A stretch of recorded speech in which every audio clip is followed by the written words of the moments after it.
যদি ভাবেন ওরা ধর্ষণ করার জন্য 5 ইঞ্চি ছিদ্র করা হয়েছে, আপনি চক্ষু বন্ধ করে ভাবেন আপনার ভাগ্নিটা আপনার বোনটার সাথে এমন কেউ করছে, আপনি কিভাবে বেঁচে থাকবেন?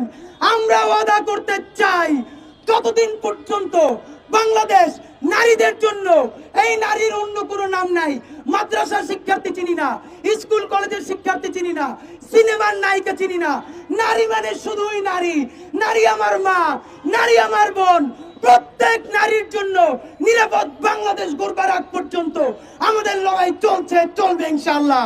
ভাইরা আমার, 3টা দাবি জানাই। সকল আপনারা জানেন ধর্ষণের মামলা বছরের পর বছর চলে, এই সব টালবাহানা চলবে না। অতি দ্রুত সকল ধর্ষণের বিচার করার জন্য দ্রুত বিচার ট্রাইব্যুনাল গঠন করতে হবে। 2, এই সমস্ত মামলা শুরু হওয়ার 90 দিনের মধ্যে মামলা নিষ্পত্তি করে রায় ঘোষণা করতে হবে। এবং আপনারা জানেন আজকে আদালত একটা রায় দিয়েছে, আগামী 180 দিনের মধ্যে আসিয়ার এই ঘটনাকে তদন্ত করার জন্য আমরা প্রত্যাখ্যান করি। 180 দিন মানে 6 মাস। আমার যেই বোনটা আইসিইউতে জীবন মরণের মধ্যে আছে, সেইটা জানতেও 180 দিন লাগবে কেন? 180 দিন বুঝি না, আগামী 3 দিনের মধ্যে সমস্ত তদন্ত শেষ করে আমার বোনের দর্শকদের বিচার শুরু করতে হবে।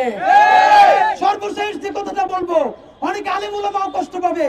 আপনারা জানেন বাংলাদেশের দর্শের সব থেকে বড় জায়গা বাংলাদেশের মাহফিলগুলো। আমাদের মূল ধারার কোন আলেমরা এই কাজটা করে না, কিন্তু ভাইরাল নাম দিয়ে ওয়াজ ব্যবসা করে যারা ইসলামের ব্যবসা করে খায়, আমাদের নারীদেরকে বোনদেরকে কটু করে ছোট করে অনেক সময় ওয়াজ মাহফিলে কথা বলে কিনা বলেন? কোন ওয়াজ মাহফিলে নারীদেরকে কটূক্ত করে কোনো কথা বলা যাবে না। একই সাথে আপনাদেরকে জানাই, এই কথাটা অনেকেই বামপাড়ার বলে, শাহবাগীরাও বলে, নিজের দিকে তাকায় না।